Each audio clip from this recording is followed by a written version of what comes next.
Beberapa waktu yang lalu atau mungkin 4 minggu yang lalu kita baru saja memperingati hari pencurahan Roh Kudus. Atau bulan kemarin kita memperingati hari pencurahan Roh Kudus dan kita sadar betul bahwa kalau kita berbicara tentang Roh Kudus, kita ingat bahwa Allah kita Allah yang Tritunggal dalam fungsi-fungsi yang berbeda. Ada Allah Bapa yang kita sebut dengan Bapa itu pencipta, menciptakan segala sesuatu. Tapi ada Allah anak Yesus yang datang rela berkorban mati salib bagi saudara dan saya. Lalu kemudian ada Allah Roh Kudus yang diberikan kepada kita. Dan pada waktu Yesus sementara proses dari kebangkitan menuju naik ke sorga, dia menjanjikan seorang penolong kepada Bapak, Ibu Saudara dan saya, atau kepada murid-murid pada waktu itu. Kemudian pada waktu Yesus mau naik ke sorga, dia berkata bahwa jangan tinggalkan Yerusalem. Tunggu sampai Roh Kudus dicurahkan kepada engkau, lalu engkau pergi menjadi saksiku di Yerusalem, Yudea, Samaria, dan sampai ke ujung bumi.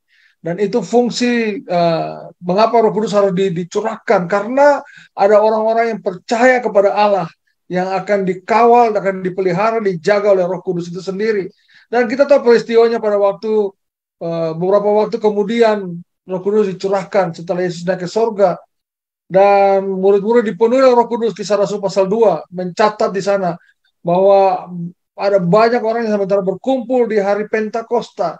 Pentakosta itu sebenarnya hari biasa, hari yang dilakukan dalam ibadah atau ritual ibadah orang-orang Ibrani, orang-orang Israel.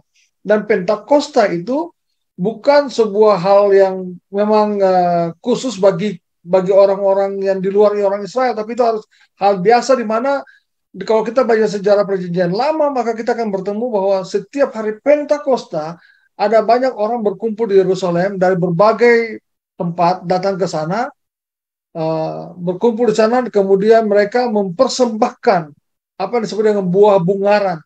Buah bungaran itu bagi orang Ibrani adalah buah sulung, buah yang pertama kali atau hasil pertama dari hasil itu, entah itu dalam bentuk ternak atau tumbuh-tumbuhan atau ladang dan sebagainya.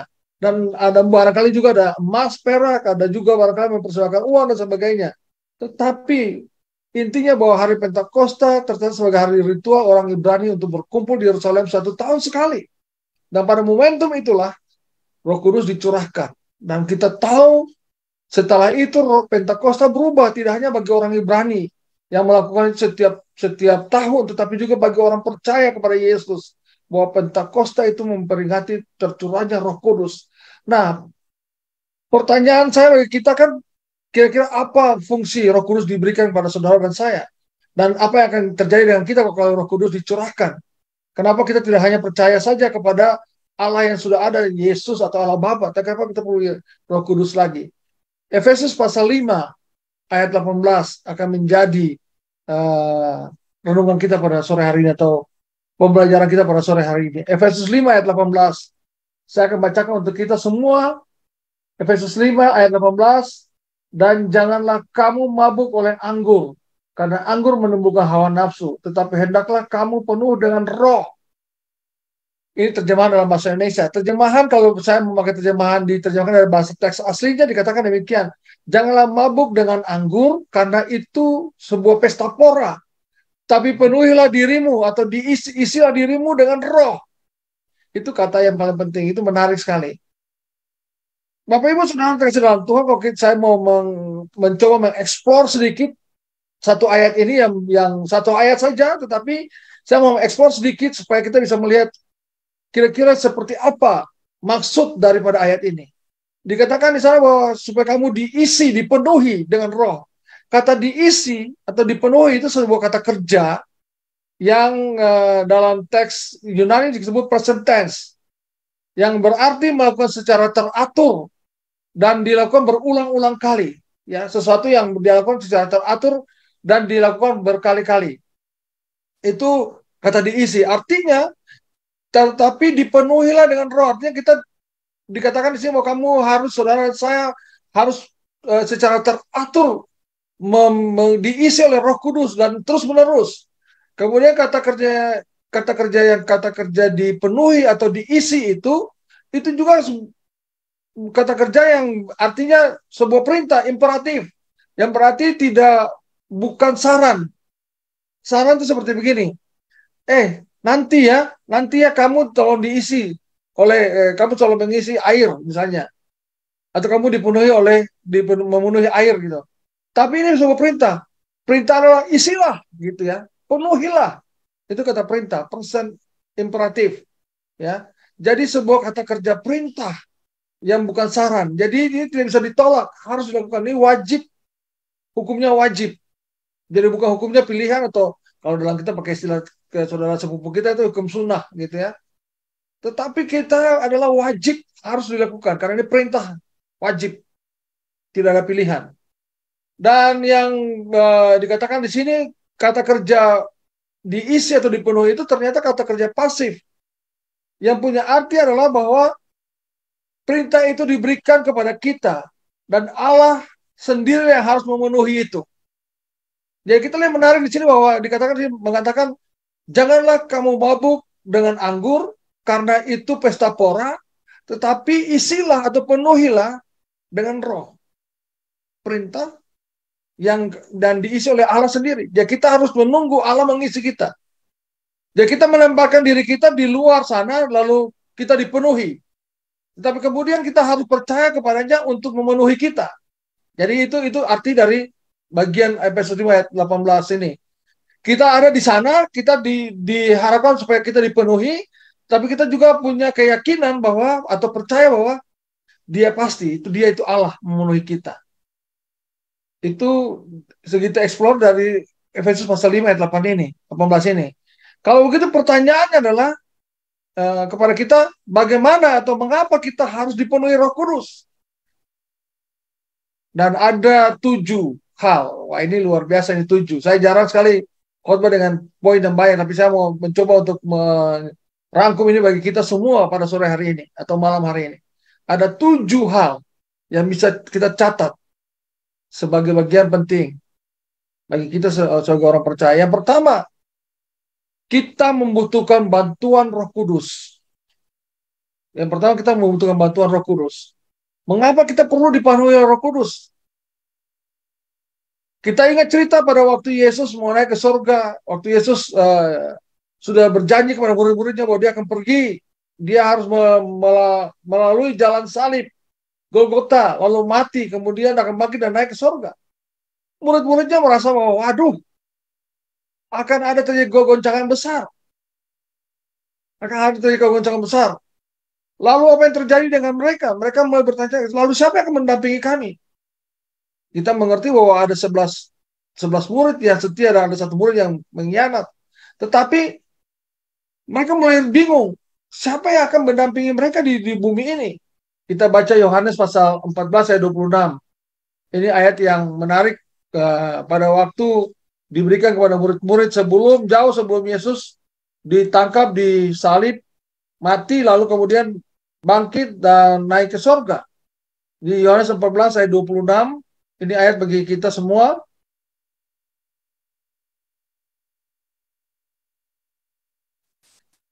Saya akan bacakan untuk kita.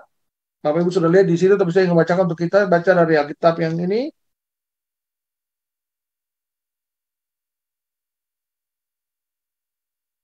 Tetapi penghibur, yaitu Roh Kudus, yang akan diutus oleh Bapa dalam namaku, dialah yang akan mengajarkan segala sesuatu kepadamu, dan akan mengingatkan kamu akan semua yang telah kukatakan kepadamu.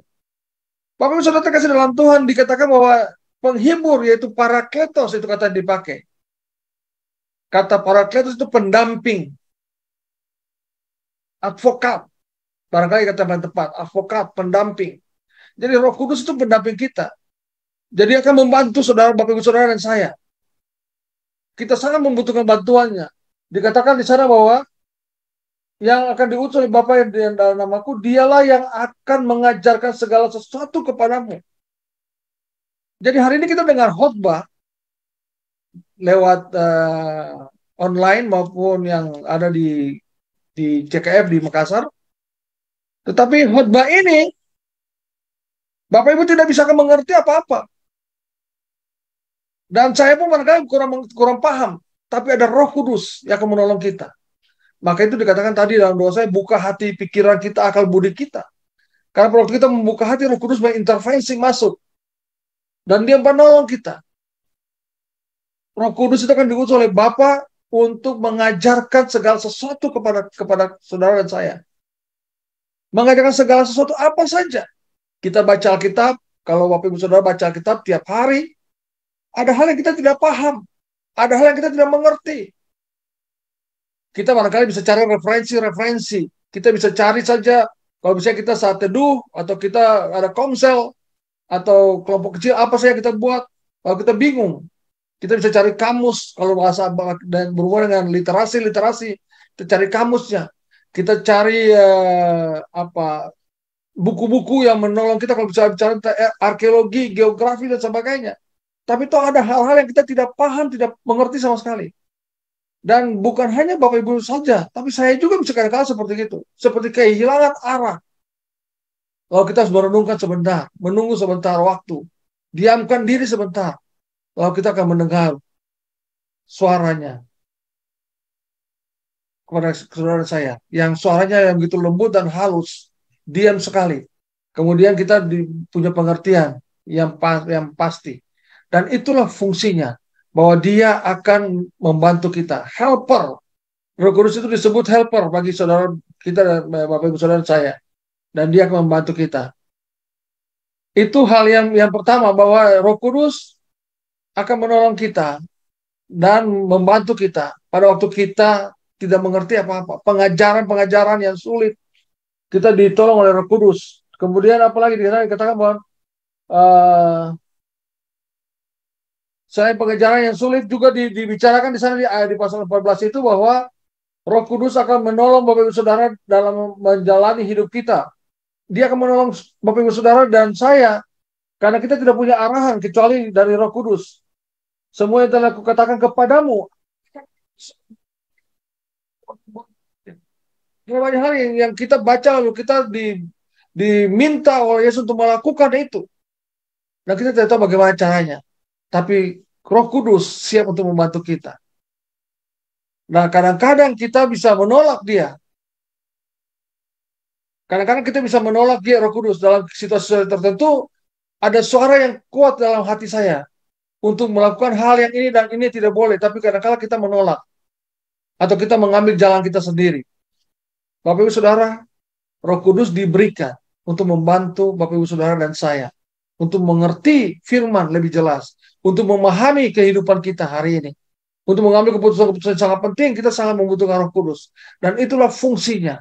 Mengapa kita perlu Roh Kudus bagi kita. Itu yang pertama. Yang kedua, kita sangat membutuhkan wahyu dari Roh Kudus itu sendiri. Ya. Para roh Allah, kita tidak dapat mengetahui hal-hal rohani.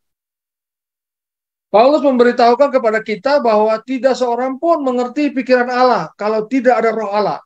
1 Korintus 2 ayat 11. Nanti baca, Bapak Ibu bisa baca 1 Korintus 2 ayat 11. Tidak seorang pun mengerti pemikiran Allah kalau tidak ada Roh Kudus. Israel bingung pada waktu hakim-hakim sudah tidak ada. Imam Eli dan anak-anaknya menyimpang dari jalan kebenaran. Yang ada Samuel muda. Samuel mulai melayani Israel sebagai nabi, sebagai hakim. Tetapi juga anak-anak Samuel juga bukan anak-anak yang tegak lurus dengan Samuel kepada Tuhan. Mereka menjadi bingung. Kalau mereka minta kepada Samuel, kami mau dong punya raja yang memimpin kami langsung. Saudara, ini hal-hal yang seperti ini yang sangat sulit sekali. Kita bicara tentang bagaimana hal-hal yang kita mau menentukan sesuatu itu penting atau tidak penting, seperti apa. Roh Allah atau Roh Kudus akan menolong Bapak Ibu Saudara dan saya. Samuel juga bingung. Samuel berdoa kepada Tuhan dan sedikit mengeluh, Tuhan, kenapa mereka minta raja? Akhirnya dalam dialog, dalam doa Samuel dengan Tuhan berikan kepada mereka raja. Dan Bapak Ibu Saudara terkasih dalam Tuhan, Samuel sebagai seorang nabi, seorang hakim pun juga bingung. Dia harus tanya Tuhan, apakah betul ini raja yang diberikan? Tuhan katakan konsekuensi bagi mereka. Kalau mereka minta raja, ada sesuatu, ya mereka akan bertanggung jawab sendiri, akan menerima akibatnya sendiri. Namun kita tahu, Raja Saul dianggap jadi raja oleh pilihan umat Allah. Tapi hanya beberapa masa kemudian, Saul sudah menjadi pengkhianat. Tidak setia, tidak taat kepada Allah. Dan itu pilihan yang sangat salah, keliru. Paulus tadi katakan bahwa tidak seorang pun mengerti pikiran Allah kalau tidak ada roh Allah itu sendiri. Inilah salah satu alasan utama yang Allah berikan kepada kita, yaitu rohnya, atau roh kudus. Dikatakan di ayat 12 dari 1 Korintus 2 ayat 11 itu katakan bahwa kita tidak menerima roh dunia, tetapi roh yang berasal dari Allah. Supaya kita mengerti apa yang diberikan Allah secara cuma-cuma kepada kita. Dengan kata lain, kita membutuhkan roh Allah untuk memahami firman-Nya, kebenarannya, dan segala sesuatu yang ada di dunia ini. Pikiran-pikiran Allah. Kalau kalau kadang-kala kita melihat para pendeta atau Bapak Gembala Saudara dipenuhi oleh wahyu yang luar biasa, yang bisa langsung berdoa, kemudian ketemu, oh ini orang ini begini, ada begini. Itu karena Roh Kudus. Roh Kudus berbicara secara khusus. Dan memang tidak semua orang bisa seperti itu. Ada cara-cara yang berbeda. Ada orang-orang yang dipenuhi seperti gitu, bisa langsung dia lihat pikiran Allah dan kemudian bicara langsung kepada kita. Tapi ada orang yang membutuhkan waktu barangkali lama sekali baru roh bicara kepadanya dalam pergumulan hidupnya, baru dia berdoa kepada orang tersebut. Dan kita bisa lihat ini kita sangat membutuhkan wahyu. Dan ini diberikan bukan hanya kepada para pelayan-pelayan Tuhan, bukan hanya kepada para pendeta atau para penginjil, tapi kepada kita semua yang percaya kepada Yesus, yang percaya kepada Tuhan. Kita menjadi orang Kristen, kita membutuhkan wahyu Allah. Dalam mengambil segala macam keputusan, kita membutuhkan pikiran-pikiran Allah di dalam.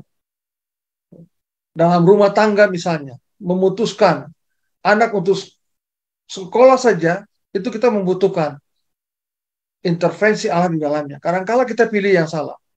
Ada banyak anak orang tua yang salah milih sekolah kepada anaknya. Karena keinginan orang tua, saya mau cari sekolah yang ranking bagus, yang posisinya terkenal. Tapi kita tidak kadang-kala salah memilih. Sampai di dalam anaknya bisa punya tekanan yang luar biasa. Saya masih ingat persis pada waktu anak saya kecil dan harus memutuskan untuk dia sekolah. Kami pilih sebuah sekolah yang di Yogyakarta itu sekolah yang sangat sekolah cuma 5 hari. Belajar dari pagi sampai siang, lalu kemudian sejak TK mereka sudah seperti itu, lalu masuk Bapak Ibu Saudara. Yang terjadi adalah anak saya ini tertekan secara mental. Padahal itu sekolah bagus, sekolahnya bagus sekali. Dan sampai hari ini masih sekolah yang cukup terbaik lah di Yogyakarta, salah satu sekolah terbaik. Melihat dari sisi itu, ya, tidak melibatkan Tuhan di dalamnya. Tapi kami melihat dari sisi itu. Dan sebuah kesalahan terjadi. Ternyata anak saya punya tekanan yang sangat berat, stressingnya kuat sekali di sana. Pertama, dia warna kulitnya tidak putih. Di sekolah itu banyak warna kulitnya yang kuning langsat. Jadi sangat berbeda sekali dan dia tertekan. Yang terjadi adalah kami berdoa lagi, lalu kami keluarkan dia dari sekolah. Lalu kami mengajar di rumah saja, homeschooling. Jadi sejak kelas 3 dia sudah homeschooling di rumah. Apa yang terjadi Bapak Ibu Saudara? Perubahan terjadi luar biasa. Tidak hanya mentalnya diperbaiki, sikap mentalnya diperbaiki, psikologinya diperbaiki, tapi ada potensi-potensi lain yang kami temukan, yang dieksplor kemudian. Nah, kemudian waktu di SMP kita masukkan ke public school, sekolah umum kembali. Dan apa yang terjadi? Prestasi-prestasi yang dia dapatkan, baik itu prestasi secara akademik maupun non-akademik yang terjadi. Karena selama 3 tahun homeschooling dengan kami di rumah, saya dan istri mengajar saja, kami mengajar dia, ujiannya ujian di lembaga homeschooling, dan seperti itu. Tetapi yang terjadi adalah perubahan. Nah, kadang-kala kita mengambil keputusan-keputusan yang salah dan Roh Kudus menolong kita. Pada waktu saya menghadapi kepala sekolah, nanti begini, nanti begitu, nggak punya teman, sosialisasinya kurang, macam-macam. Ya, saya sudah paham itu. Kalau orang menarik diri dari lingkungan sosialnya pasti akan seperti itu. Tetapi saya kembangkan itu berbeda. Kami berdoa kuat, lalu kemudian Tuhan meminta kami untuk keluarkan dia. Lalu terjadilah seperti itu. Dan setelah itu SMP, SMA, dia melejit. Tidak ada tekanan, psikologinya, mentalnya sudah baik. Tiap hari dia saat teduh, dia belajar dengan Tuhan setiap hari dari mulai kelas 3 SD. Setelah kami keluarkan dia dari SD, dan itu bertumbuh sampai hari ini. Nah, Bapak Ibu Saudara, kadang-kadang keputusan-keputusan seperti itu membutuhkan Roh Kudus, dan Roh Kudus menolong kita. Hal semacam itu terjadi dengan kita.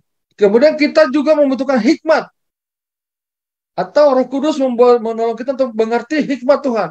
Hidup begitu sering tentang abu-abu dan bukan hitam dan putih. Tentang pilihan antara dua pilihan yang baik, bukan antara dua pilihan yang baik dan yang buruk. Kita membutuhkan Roh Allah atau Roh Kudus untuk memberi kita hikmat untuk hal seperti ini. Kita tidak bisa memilih. Kalau baik dan buruk kita bisa pilih. Oh, ini baik, sebelah sini buruk. Kita bisa pilih yang baik karena kita sudah punya pemahaman. Tidak harus menjadi orang percaya. Kita tahu bahwa ini yang salah dan ini yang benar. Kita bisa pilih. Apalagi kita jadi orang percaya. Kita tahu bahwa ini salah, ini benar. Kita bisa pilih yang benar. Tapi kadang-kala ini abu-abu. Bukan karena pilihan baik dan buruk. Bukan karena pilihan yang salah dan benar. Tapi pilihan karena kedua-duanya baik, bagaimana caranya. Dan kita butuh hikmat dari Tuhan. Butuh hikmat dari Tuhan. Kita ingat cerita pada waktu ada dua orang ibu datang kepada Salomo. Lalu bertengkar tentang anaknya. Tentang anaknya, ini anak siapa gitu ya. Dan kita tahu cerita kita tentang hal itu. Lalu apa yang terjadi? Dikatakan bahwa kalau bisa dibagi dua. Bagaimana bagi dua? Dan ibu yang baik berkata, silakan serahkan aja kepada, kalau kamu tidak percaya, tidak mau anak itu mati gara-gara harus dibagi dua. Hikmat dari Salomo itu sangat luar biasa untuk menolong salah satu dari antara mereka. Dan kita butuh hikmat sebagai saudara. Karena kalau bukan masalah baik dan buruk, salah dan benar, tapi masalah apakah ini tepat menurut Tuhan atau tidak. Tadi saya cerita tentang anak saya pada waktu dia SD, kami keluarkan dari public school karena kepada homeschooling, oleh karena tekanan stres yang tinggi. Itu membutuhkan hikmat yang luar biasa dari Tuhan. Tidak gampang. Tawaran, bahkan pada waktu saya ambil dia keluar dari public school, kepala sekolah mengatakan begini, Pak, kalau begitu nanti aja Bapak nggak usah keluarkan dia dari sekolah, tetapi nanti kami kasih dispensasi untuk pelajaran tertentu, misalnya olahraga, PKK, itu pelajaran-pelajaran di SD, apalagi itu, agama, ya udah Bapak kan pendeta, ajari aja di rumah, langsung kasih nilai aja. Oh, nggak bisa. Kelihatannya bagus, menarik. Oh iya, berarti tiga mata pelajaran cuma IPA, IPS, kewarganegaraan, atau PPKN, matematika, bahasa. Paling lima pelajaran. Yang teman-temannya mungkin 8 pelajaran. Dia hanya 5 saja. Oh, kelihatan baik. Tawarannya menarik. Saya bilang, enggak, Pak. Saya dikasih hikmat Tuhan. Tidak menolak itu. Dia akan dapat bulian baru lagi. Kalau saya mau setuju waktu itu, dia akan dapat bulian baru. Dan itu semakin membuat dia down dan down. Stres dan stres. Tapi sudah terkasih dalam Tuhan. Hikmat Tuhan diberikan kepada kita. Pada waktu kita bergaul dengan Tuhan setiap hari. Maka Tuhan berikan kepada kita hikmat. Pengalaman saya, kadangkala saya seorang pendeta, seorang dosen teologi, punya waktu dengan Tuhan. Tapi kadang-kadang saya merasa bahwa ada hal-hal yang perlu saya beresin dalam hidup saya. Saya nggak ngerti bahwa saya tidak melakukan hal dosa besar, orang yang mungkin dosa besar atau sebuah pelanggaran yang sangat menyesatkan atau seperti itu. Tapi kadang-kala pada waktu saya menyembah Tuhan, saya tahu bahwa Tuhan berbicara, Roh Kudus berbicara secara khusus. Dan tiba-tiba saya mulai merasa bahwa air mata saya mulai turun, mengalir, dan saya tahu bahwa saat itu saya diberi kesempatan oleh Tuhan untuk melihat bagaimana cara Tuhan mengatasi persoalan-persoalan itu. Nah, kita perlu waktu dengan Tuhan seperti itu, Bapak Ibu Saudara, dalam penyembahan yang kuat, sehingga kita mendapat hikmat dari Tuhan. Sehingga pada waktu kita memutuskan segala sesuatu, hikmat Tuhan berjalan. Dalam pekerjaan saya selain sebagai gembala, saya sebagai dosen, saya selalu merancangkan sesuatu itu jauh. Ada langkah-langkah yang jauh saya rancangkan sebelumnya. Tetapi kalau saya ada kemampuan saya sendiri atau kekuatan diri saya sendiri, maka saya ngerti bahwa kadang-kadang gagal dan itu sangat mengecewakan.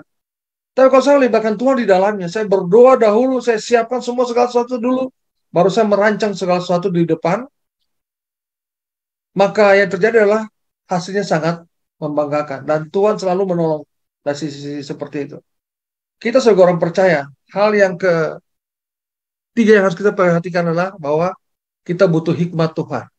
Semua orang dalam ambil keputusan apa saja, kita membutuhkan hikmat Tuhan. Pada waktu Bapak Ibu Saudara bekerja, apalagi sebagai pemimpin di perusahaan misalnya, atau Bapak Ibu Saudara hari ini punya pekerjaan di kantor yang mungkin merasa bosan, sudah boring dengan semua pekerjaan, Anda perlu hikmat. Saudara perlu hikmat dari Tuhan untuk mengambil keputusan-keputusan penting. Waktu saudara, Bapak Ibu Saudara di belajar atau kemudian barangkali Bapak Ibu Saudara di dalam rumah tangga mengambil keputusan untuk anak sekolah SD, SMP, SMA, perguruan tinggi, perlu hikmat Tuhan untuk mengambil keputusan yang tepat dalam hal ini dan libatkan Roh Kudus di sana. Maka Roh Kudus akan kepada kita hikmat. Jadi kita butuh Roh Kudus karena kita Tuhan setiap hari. Tiap hari kita membuat keputusan. Tiap saat kita membuat keputusan. Keputusan-keputusan kecil, keputusan-keputusan besar yang kita lakukan dalam hidup kita. Kita membutuhkan hikmat dari Tuhan. Dan Roh Kudus akan menolong Bapak Ibu Saudara dan saya. Dan keempat, yaitu kita membutuhkan buah-buah roh. Buah-buah roh. Galatia 5 ayat 22 sampai 23. Paulus mendaftarkan atau mengidentifikasikan ciri-ciri atau karakter seseorang yang dipenuhi oleh roh. Yang disebut dengan buah-buah roh. Tetapi buah roh adalah kasih, sukacita, damai sejahtera, kesabaran, kemurahan, kebaikan, kesetiaan, kelemah lembutan, penguasaan diri. Terhadap hal seperti itu tidak ada hukumnya. Ya, tidak ada hukum yang bisa melarangnya, saudara. Kasih, kita butuh kasih. Orang Kristen ciri khasnya kasih. Tiap hari kita harus mengasihi orang lain. Tiap hari kita mengasihi keluarga kita, mengasihi Allah kita. Bahkan di dalam Markus itu paling menarik kalau kita di Matius 22 ayat 37 sampai 40 katakan bahwa kasihlah Tuhan Allahmu dengan segenap hatimu, dengan segenap jiwamu, segenap akal budimu. Baru kasihilah sesama manusia seperti dirimu sendiri. Itu hukum yang terutama. Dan diulang oleh Paulus di bagian ini. Kasih itu hukum yang paling utama. Yang kedua, sukacita. Orang percaya harus menampakkan sukacita dalam situasi apapun. Kita boleh punya masalah. Saya berkhotbah hari ini pun punya persoalan. Masih punya pergumulan yang berat. Bapak Ibu Saudara yang mendengar juga barangkali punya masalah-masalah yang tidak bisa, saya sudah sulit. Kita sudah sampai di ujung jurang. Persoalan-persoalan yang berat. Tetapi sukacita tidak boleh hilang dari kita. Hanya oleh karena persoalan itu. Bahkan sukacita itu begitu penting bagi kita. Kemudian damai sejahtera, kesabaran, kemurahan, kebaikan, kesetiaan, kelemah lembutan, penguasaan diri. Ini harus ada 9 hal yang diusulkan oleh Paulus bagi mereka yang dipenuhi Roh Kudus. Jadi kalau Bapak Ibu Saudara penuhi Roh Kudus, dikatakan bahwa saya dipenuhi Roh Kudus, saya bisa berbahasa roh, saya bisa bermanifestasi, saya bisa melakukan hal-hal hebat-hebat spektakuler. Tapi kalau 9 hal ini tidak ada Bapak Ibu Saudara yang disebut sebagai Roh Kudus itu, maka semuanya dikatakan sia-sia. Tidak punya arti apa-apa. Kita bisa berbahasa dalam bahasa segala macam bahasa. Tapi kalau kita tidak punya Roh Kudus, 9 buah ini dalam hidup kita, tidak menampakkan itu dalam hidup kita, maka kita akan menjadi sia-sia. Penguasaan diri. orang yang bisa menguasai diri dalam segala hal. Kita tahu bahwa di dunia hari ini bukan IQ yang paling penting. Ya, ada yang disebut dengan EQ, emosional, yang juga penting, dan juga SQ, spiritual, yang penting. Tadinya kita bilang intelijensi, sehingga orang ada tes IQ. Tapi Bapak Ibu Saudara terkasih dalam Tuhan, saya mau kasih tahu Bapak Ibu Saudara semua bahwa penguasaan diri berhubungan dengan cara bagaimana kita mengontrol diri kita. Dan di dalam sebuah penelitian dikatakan bahwa banyak orang yang berhasil bukan karena IQ-nya, bukan intelijensinya yang baik, tapi karena emosinya, kontrol dirinya yang baik, spiritualitasnya baik. Dan itu hal yang keempat yang bisa kita pelajari dari orang-orang atau mengapa kita perlu dipenuhi Roh Kudus. Yang kelima, kita membutuhkan kemurniannya. Jadi Roh Kudus itu disebut Roh Kudus oleh karena dia memang roh yang sangat kudus, murni, ya. Roh Kudus bukan roh yang tercemar. Oleh karena itu Roh Kudus kita membutuhkan hidup hati yang murni, hati yang baik, hati yang tidak tercela. Orang percaya yang hidupnya tidak tercela dimulai dari hatinya, bukan dimulai dari tindakannya, bukan dimulai dari langkah-langkahnya, tapi dari hatinya. Kalau hatinya murni, hatinya dipenuhi Roh Kudus, maka perbuatannya akan menjadi perbuatan yang baik, bukan perbuatan yang tercela. Yang keenam, yang keenam adalah kita membutuhkan kuasanya. Galatia 3 ayat 1 sampai 3. Saya ingin kita baca bagian ini.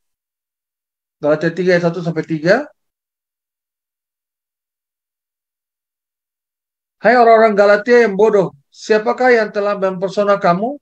Bukankah Yesus Kristus yang disalibkan itu telah dilukiskan dengan terang di depanmu? Hanya ini yang hendakku ketahui daripada kamu. Adakah kamu telah menerima roh karena melakukan hukum Taurat? Atau karena percaya pada pemberitaan Injil? Adakah kamu sebodoh itu? Kamu telah mulai dengan roh. Maukah kamu sekarang mengakhirinya di dalam daging? Jadi Galatia, Paulus ingin menjelaskan kepada orang-orang Galatia bahwa kalau kita sudah memulai dengan roh, roh itu punya kuasa yang hebat untuk mengalahkan apa saja. Bahkan kalau kita bicara di 1 Yohanes pasal 4, dikatakan saya bahwa roh di dalamku lebih besar daripada roh apa saja di dunia ini. Ada kuasa, ada power yang diberikan. Kita ingat di dalam Kisah Rasul 1 ayat 8. Pada waktu murid-murid disuruh tunggu menantikan Roh Kudus dicurahkan. Karena Roh Kudus itu punya kuasa. Kuasa yang diberikan yang power yang hebat sekali. Kata yang dipakai oleh penulis Lukas dalam Kisah Rasul 1 ayat 8 itu dunamis. Atau dunamon. Dinamit. Dari kata itu muncul kata dinamit. Yang meledak, kuasanya hebat. Nah, kita sangat membutuhkan kuasa itu. Dan kuasa Roh Kudus pada dalam hidup kita bisa melakukan kuasa kedagingan. Tadi kata Galatia pasal 3 tadi. Jadi kalau ada di antara kita tiba-tiba muncul hal-hal yang nyeleneh, kira kita kepada hal-hal yang sangat duniawi, kedagingan, maka kita belum dikuasai Roh Kudus. Harusnya orang yang dikuasai Roh Kudus, dia hatinya murni karena ada kuasa yang diberikan. Kuasa yang diberikan begitu kuat pada kita, saudara dan saya. Dan marilah kita hidup di dalam Roh Kudus, dalam roh. Sehingga kita diberikan kuasa. Kata dunamis itu untuk meledakkan, menghancurkan. Kata itu diperintahkan untuk melakukan pekerjaan-pekerjaan besar. Pergilah jadikan segala bangsa muridku. Baptis, ajar, itu diberikan kuasa. Bahkan di kuasa itu dikatakan bahwa aku menyertai engkau sampai akhir zaman. Itu kuasa yang menyertai. Tapi ada kuasa yang lain yang dikatakan selain kuasa dunamis. Yaitu kata exousia. Itu kata juga kuasa. Itu otoritas yang diberikan. Otoritas yang diberikan. Pada waktu Yesus mengusir roh jahat atau roh setan keluar dari seorang yang di Gadara, itu otoritas. Pada waktu Yesus menyembuhkan orang buta, pada waktu Yesus menyembuhkan orang lumpuh, pada waktu Yesus menyembuhkan orang kusta, pada waktu Yesus membangkitkan Lazarus, itu otoritas. eksosia yang kuat. Nah, pada waktu Yesus mau naik ke surga, dia berikan dua hal. Yang pertama eksosia di Matius pasal 28. Yang kedua, Kisah Rasul pasal 1 ayat 8, dunamis kepada orang percaya. Itu dua-duanya kuasa. Yang satu punya otoritas untuk melawan apa saja, untuk memerintahkan apa saja, untuk menentukan apa saja. Yang satu untuk meledakkan, menghancurkan. Jadi begitu lengkap kita sebagai orang percaya. Kita pada waktu menerima Roh Kudus, kita diberikan dua hal. Eksosia dan dunamis. Itu luar biasa. Maka itu banyak orang yang memerintahkan apa saja, dia berkuasa untuk apa saja. Keluar kamu. Kalau kita lihat orang berdoa, stop. Kalau kita dengan Pak Gembala selalu berdoa, stop. Itu eksosia. Tapi sekaligus dunamis dilibatkan di situ. Yang menghancurkan semua kuasa itu. Dan itulah yang terjadi dengan kita sebagai orang percaya. Dan kita bersyukur bahwa kita menjadi orang percaya. Dan yang terakhir, yaitu kita membutuhkan kehadirannya setiap hari. Kita membutuhkan kehadiran setiap hari. Kalau Quran 33 ayat 15 dikatakan pada waktu Musa berseru kepada Tuhan, jika kehadiranmu tidak mau pergi bersamaku, jangan bawa kami dari sini. Ya. Jadi Musa sudah mempraktekkan itu. Di zaman perjanjian lama, Musa sangat membutuhkan kehadiran Allah. Kehadiran Allah dalam perjanjian lama, dalam roh Allah, Allah Bapa, pencipta. Tapi di kita zaman perjanjian baru, Roh Kudus. Ada manifestasi yang kuat dari roh kepada kita. Dan Bapak Ibu Saudara bisa baca di 1 Korintus pasal 12 nanti, khusus di ayat 7. Bahwa kita sangat membutuhkan kehadiran Roh Kudus. Tiap hari. Dalam diri kita masing-masing, keluarga kita, lingkungan kita, masyarakat kita, rumah kita, harus ada Roh Kudus di sana. Kalau ada Roh Kudus di sana, maka semuanya terkontrol, terkendali. Tidak ada dalam rumah misalnya yang kalau ada perselisihan yang keluar kebun binatang. Di dalam rumah pada ada perselisihan tidak ada keluar perang antar geng. Semuanya terkontrol oleh karena kehadiran Roh Kudus. Dan mari hadirkan Roh Kudus dalam rumah tangga saudara. Mari hadirkan Roh Kudus di dalam hidup saudara.